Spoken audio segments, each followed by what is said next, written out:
Leon Edwards came out on top of his trilogy with Kamaru Usman at UFC 286, winning a majority decision to defend the welterweight title for the very first time. He comes out 2-1 in this head-to-head matchup with Usman after winning the title in shocking fashion with a head kick knockout back in August. He shows that was no fluke at all. He is able to work through a very odd fight, a lot of fouls in there, a lot of weird moments, but ultimately we made it to the end and he got his hand raised, now on an 11-fight unbeaten streak.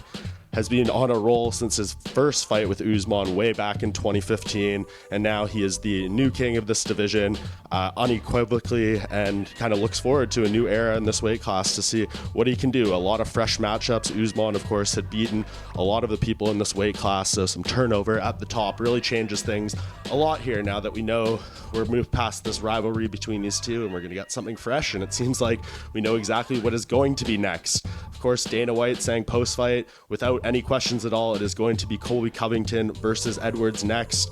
There's a lot of backlash, I guess, to this announcement. The fact that Covington hasn't fought since March of last year, his win over Jorge Masvidal, who of course has been on a losing skid. You could make an argument he's not deserving of the shot, but you could also make the case that the timing perhaps is right for him. Of course, there's some other people out there.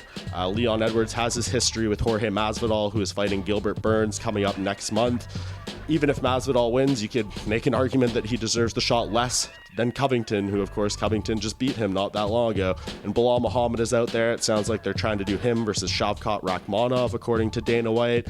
Tough road on Bilal's side. Of course, he has the history with Edwards as well, but I understand maybe not the biggest selling name. Colby Covington is someone, love him or hate him, he's going to move the needle a fair bit for this fight. He's going to sell it, and for Leon Edwards' bank account, it's probably not going to be a bad one either, but another challenging stylistic matchup for him as well. So Edwards saying that he is not exactly keen on this fight, and he made a case of why Covington does not deserve it and is kind of giving his attention to this fight between Masvidal and Burns coming up. It's going to be an interesting little showdown here to see what happens. Edwards thinks he has earned the right to kind of have some say in who his next opponent will be, and he clearly feels quite strongly that Covington should not be that guy, so that is going to be the fight that we're going to get. But of course, we know things are unpredictable. If Masvidal has a shockingly brilliant performance or something like that, maybe the cards change and the deck gets shuffled up a little bit. But right now, I kind of have to stick with what I'm seeing here between what the UFC wants and how firm about this thing Dana White was post-fight. And I expect that we'll see Edwards making his second title defense against Colby Covington.